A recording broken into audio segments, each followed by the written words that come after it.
there, wonderful people. Thank you all so very much for joining me for another video. Those of you who are new subscribers, welcome to this channel and welcome to this loving community. I hope that you find something that helps you as you continue your journey of healing from narcissistic abuse. And again, if any of you ever have any questions or comments that you would like to make in private, I know sometimes people don't want to post comments below. You can always email me at justsaynotonarcs@gmail.com. That email is there under the About section on this channel. And I try to read emails as fast as I can and comments as quickly as possible. And I always look forward to your responses. I'm always open for correction.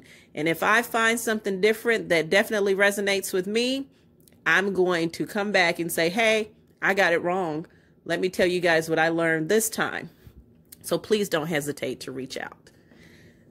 I want to continue answering questions from subscribers. And the question today is from a new subscriber. Her name is Layla. And Layla asked, when I go no contact, I'm labeled as passive aggressive. Am I?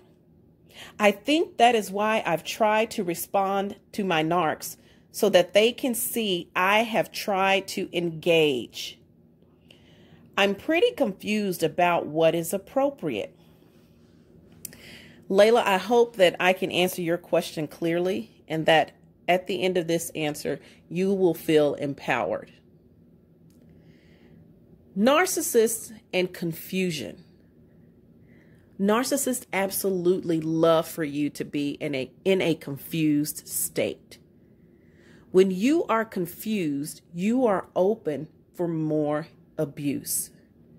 You are open to remaining on the shelf, or what I say, in their pantry. You're like a canister of energy, and they want to use it up. They want you to stay there until it's all gone. And the way they get you to stay there is to keep you confused. For those of you who believe, you know that God says He is not the author of confusion. Therefore, someone or something is. And that something is the devil, demons, narcissists. They are the author of confusion. Narcissists will project their passive aggressive behavior onto their victims, leaving you feeling paralyzed most of the time. And keyword again, confused.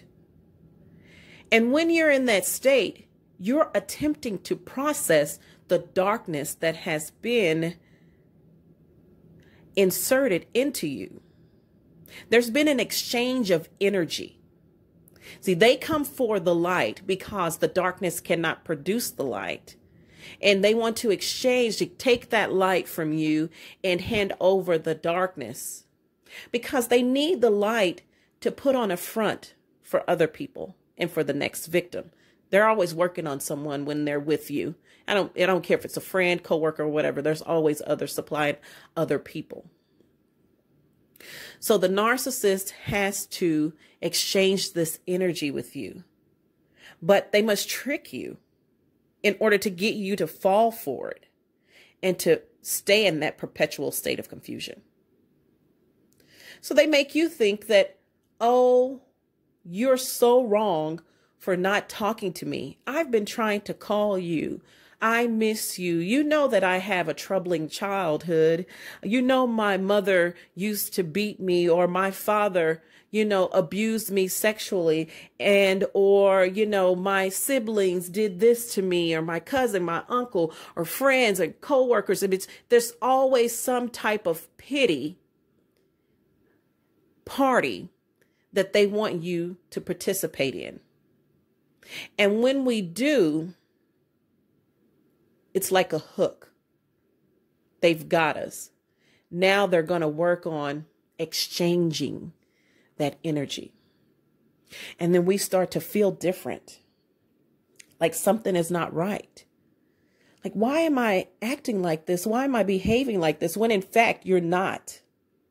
You've been tricked. You've been bamboozled out of the light.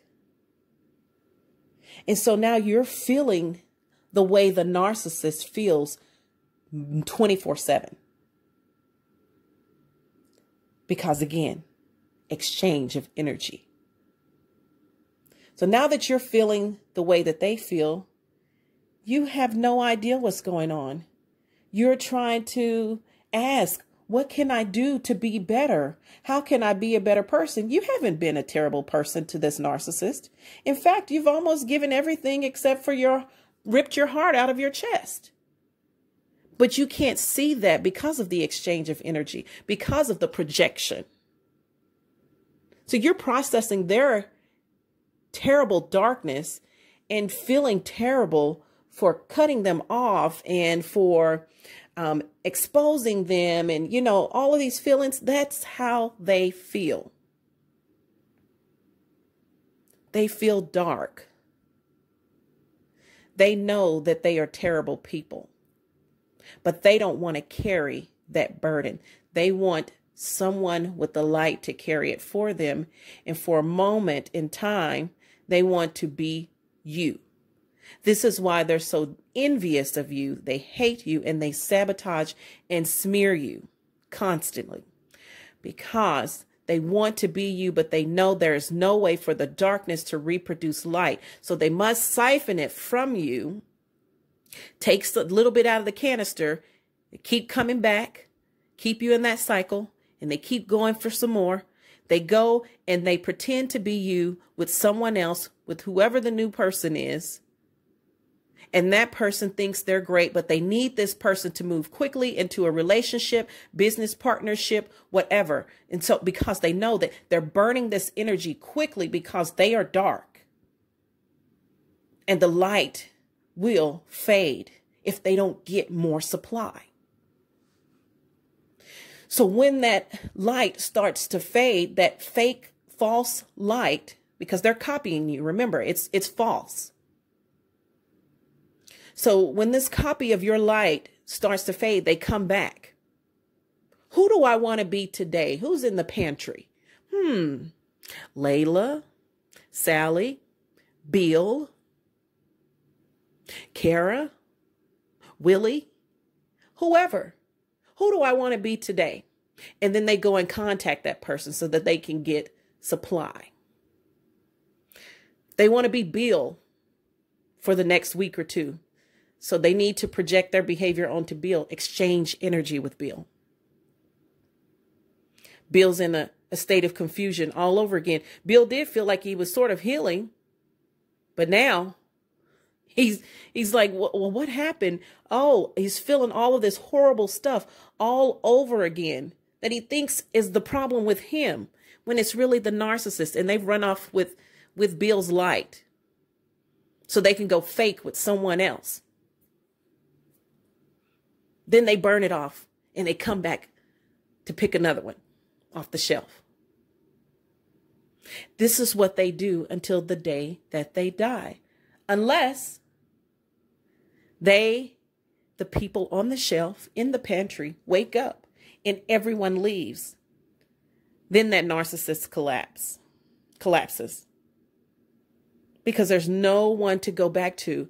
And now they have to be faced with who they are. And if a narcissist ends up in therapy, it is usually because of depression. So that person might end up in therapy to be treated for depression, because he or she has had to face who they are, but they're not going to be honest with the therapist. They're not going to change. They're just going to eventually find someone for supply, use the therapist for supply, and then they'll be back in the game of evil all over again. So, you are not passive aggressive for going no contact. No contact is a safe zone from evil. It is you standing up for yourself, protecting the light within you, protecting your energy, and staying clear from the narcissist. And the narcissist absolutely hates it when you do that. So they start scrambling. They'll call you all kinds of names. You'll find that their personality will just be all over the place. First, you'll be the B word and some other kind of word. They'll call, trash talk to you. And then they're like crying, fake tears, and begging you to come back and give them another chance. And then when you say no, then they'll cuss you out again. Just so inconsistent, because they are creatures of confusion. Whenever you're in a situation with anyone, coworkers, friends, whomever, if confusion is present, separate yourself. That means that person has no intention on communicating with you normally. Like many of us try to explain ourselves. It doesn't mean we agree with people all the time. It just means that there was some type of explanation, and I'm pretty clear why I disagree with you or why I agree with you. But with the narcissist, there's never any clear communication. And this is why there's no closure that ever happens when these relationships end. No contact is your safe zone. Get there. If you do not get there, you will stay in a state of confusion. They will siphon all of your energy and light. They want to do this so that you will end up dying from illness, taking your own life, or in a crazy house. This is the God to honest truth.